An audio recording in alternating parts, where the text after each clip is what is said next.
오늘은 남북 정상이 함께 한반도의 평화를 천명했던 판문점 선언 3주년 되는 날입니다.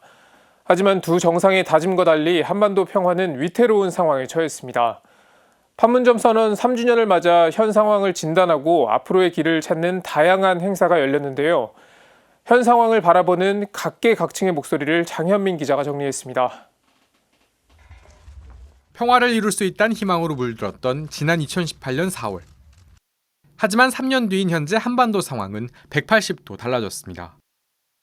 판문점 선언 3주년을 맞아 열린 토론회에서 정치권과 시민단체들은 한 목소리로 현 상황에 대한 우려를 표했습니다. 판문점 선언 3주년을 맞이했습니다.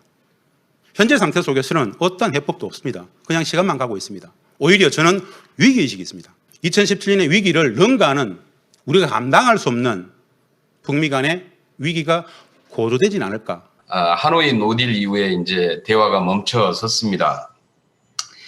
지금 이제 코로나19까지 겹치면서 굉장히 어려운 상황을 맞이하고 있고, 그다음에 최근에 이제 또 미중 갈등 같은 게 좀 더 격화되기 시작하면서 이게 이제 한반도를 둘러싼 우리 좀 동북아 정세가 한 치 앞을 좀 예상하기 힘든 그런 상황으로 가고 있는 것 같습니다. 끝이 보이지 않는 교착 상태. 그 속에서 우리는 무엇을 해야 할까? 우선 그동안 우리 자신이 어떤 마음가짐으로 평화를 해했는지 돌아보잔 자성의 목소리가 나옵니다.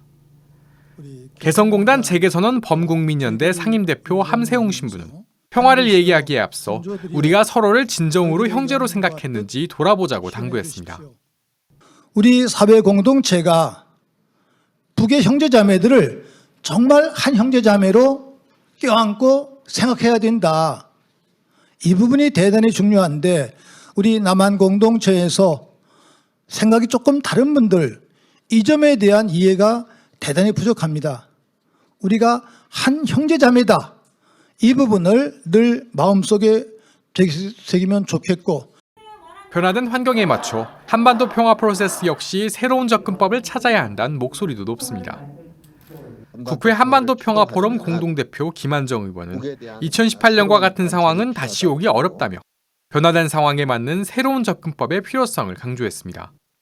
팬데믹의 세상 미중 대결이 기본 구도로 작동하는 2021년의 국제 질서 속에서 한반도 평화를 위한 전략을 재설계해야 된다고 봅니다.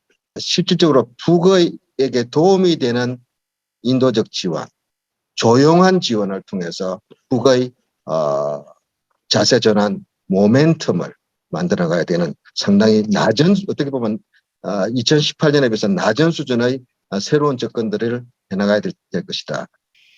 국회 외교통일위원회 소속 더불어민주당 이재정 의원은 한 번에 모든 것을 해결할 수 있다는 빅딜론의 환상에서 벗어나야 한다고 설명했습니다. 빅딜론의 환상들을 조금씩 깨나가는 노력들, 그건 어떻게 보면은 북미가 협상 테이블에 앉는다든지 남북 간의 교류가 당장 가시적인 어떤 장면을 연출해야 되는 부담으로부터 멀어져 있지 않나라는 생각이 들어서 이 의원은 이어 정치권과 학계, 시민단체가 함께 모두가 동의할 수 있고 상식에 맞는 새로운 방법론을 논의해보자고 제안했습니다. 프란체스코 교황의 방북 등이 평화를 향한 새로운 계기가 될 수 있다는 기대도 나옵니다.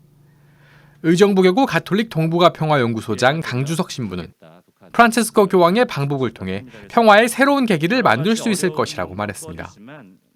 강 신부는 실제로 2018년과 2019년 사이에 북한과 바티칸 사이에 의미 있는 접촉이 있었다는 사실이 언론을 통해 알려졌다며 교황의 방북 의지가 확고한 만큼 마냥 이상적인 이야기는 아니라고 강조했습니다. CPBC 장현민입니다.